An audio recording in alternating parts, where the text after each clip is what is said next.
Kalingap! Welcome back to my YouTube channel. Magandang araw po sa lahat. Sa amanda akong kayo ng mundo, naroroon ngayon. At ito nga guys, no, panibagong reaction tayo mga Kalingap dito sa isang content creator na grabe, no, mga Kalingap, na pumasok sa Kalingap para siguro sumikat palalo, no, sumikat po lalo siya mga Kalingap. So, unang-una guys, wag niyo pong suportahan itong taong ito, no, kasi hindi maganda yung kanyang mga kino-content mga Kalingap. At isa pa, pumasok sa Kalingap syempre for the views, kasi nga content creator di ba mga Kalingap. So for the views lang talaga yan, kaya pumasok sa Kalingap. Alam niya rin siguro na ang Kalingap ay isa pong napakalaking community na, no, at napakaraming mga viewers kapag talagang kino-content ang Kalingap ay talagang susunod ang mga viewers, or halimbawa pag may mga issue talagang yung iba ay pupuntahan yung kanyang YouTube channel. Pero actually mga Kalingap, ang pagkakaalam ko, no, yung kanyang mga content naman, no, yung unang content niya ay medyo mababa naman mga Kalingap. Siguro talagang pinuntahan lang ng ibang mga ng mga viewers ng Team Kalingap, no, kaya medyo nagkaroon ng views mga Kalingap. Pero sana wag na natin itong suportahan, no. Yung mga nakasubscribe po dyan, unsub nyo na yung taong ito mga Kalingap, kasi nga pumasok sa Kalingap para makisawsaw, at the same time puro negativity at talagang puro fake news ang kanyang mga sinasabi mga Kalingap, at bumabase pa dito sa mga sumusumbong, palasumbong sa kanya, no, mga siguro may nagsulusol din, no. At isa na dito yung beneficiary ng Kalingap. Hindi po siya hindi po siya beneficiary ni Kalingap Rob na sinasabi po dito sa kanyang binasa dito sa kanyang content kanina lamang na upload ni Gago. Makagago pala mga Kalingap. So ayan, no, bilang isang Kalingap reactor, no, ako po ay alam na po natin kung ano ang patakaran, no, ang pamamalakad ni Kuya Bal bilang isang Kalingap charity vlogger, no. Ang community po ng Kalingap ay hindi lamang isang grupo, ito ay isang isang foundation, no, na talagang legal po ito sa SEC mga Kalingap. At si Kuya Bal nga ang president dito sa Association of Charity Vlogger of the Philippines mga Kalingap. So si Kuya Bal po yan, talagang hindi po basta-basta po ang Team Kalingap, no, hindi po siya illegal na talagang lamang, no,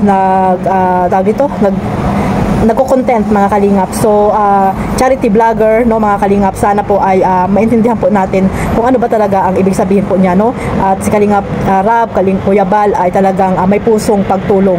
Noon pa man, di ba, alam niyo na nakasupport kayo kay Kuya Bal, wala pa siyang YouTube channel, ay tumutulong na, di ba mga Kalingap? Doon pa lang sa Facebook ay talagang tumutulong na si Kuya Bal Santos Matubang. At wala pong yung poverty porn na sinasabi, no, poverty porn na sinasabi, na alam natin na maraming bumapatikos kay Kuya Bal noon pa. Pero ang Kalingap ay nakapundasyon na po yan, no. Parang may ugat na po yan na hindi kayang tibagin ni Numan mga Kalingap, kasi marami nang marami nang sumubok sa Team Kalingap na tibagin, wasakin, pero until now ay nagiging matatag pa rin po mga Kalingap, nang dahil po kay Kuya Bal Santos Matubang. Siguro pag nawala si Kuya Bal, or talagang hindi na siya tutulong, or hindi na siya magpakita sa pag-YouTube, ay mawawala po ang Team Kalingap. Pero nandiyan pa rin po si Kuya Bal, si Kalingap Rob mga Kalingap, no. Si Kalingap Rob, no, ang talagang nandyan kasi nga napakalaki po ng subscriber ni Kalingap Rob, di ba? Talagang kahit ano pa man ang kanyang content ay talagang may views, di ba mga Kalingap? So itong si Gago, Makagago, pumasok sa Kalingap, hindi natin alam kung ano ba talaga yung talagang niya, no, layunin. Kasi nga may mga tao lang talaga na nagsusumbong sa kanya, or bumabase po siya sa kanyang mga comment, no, na negative. Yun po yung kanyang content dito sa Team Kalingap. Wala pa talaga siyang content na ibinabato dito sa Team Kalingap. Doon siya bumabase sa mga comment, at mayroon pa nagsumbong sa kanya na beneficiary ng Kalingap, ng Keyboys, no. So parang alam ko to mga Kalingap, no, na tinutukoy ni Gago ay Makagago. Alam ko itong parang tinutukoy niya na ito mga Kalingap, no, na di umano ay isang beneficiary ng isang Keyboys na umalis siya. Alam na alam po yan ng mga viewers. At dito nga, no, kay president ng Team Bios na si Jobilito, no, may mga nag-comment po dyan na si ano daw yun, si Choco. Kilala niyo ba guys si Choco mga kalingap? Yeah, si Choco daw. Hindi po tayo magpapangalan, no? Pero alam natin na isa ito na talagang beneficiary po ng isang key boys mga kalingap. Kasi nga hindi naman sinabi dito na beneficiary o kalingap angels ni Kalingap Rab. So ibig sabihin ito yung beneficiary o tinutulungan ng isang key boys na umalis. Sino ba yung umalis na yun mga kalingap? Sa key boys na dating beneficiary niya. So may sinabi po siya at binasa dito si Gago, ay Estima Kagago pala mga kalingap. At dito nga babasahin natin mga kalingap ang kanyang pahayag or sinumbong. Siguro may nagsulsul dito sa batang ito na sabihin dito kay Gago, no? Estima Kagago pala na magsabi kung ano yung nararamdaman niya or nagsumbong siya.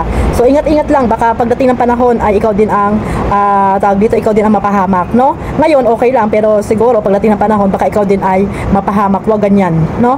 Huwag kang ganyan, no? Huwag kang masyadong siga-siga or matapang dahil nga may mga nagsusulsul sa iyo, 'di ba mga kalingap? So ayan, basahin natin mga kalingap ang sinabi dito kay Makagagong Gago mga kalingap, no?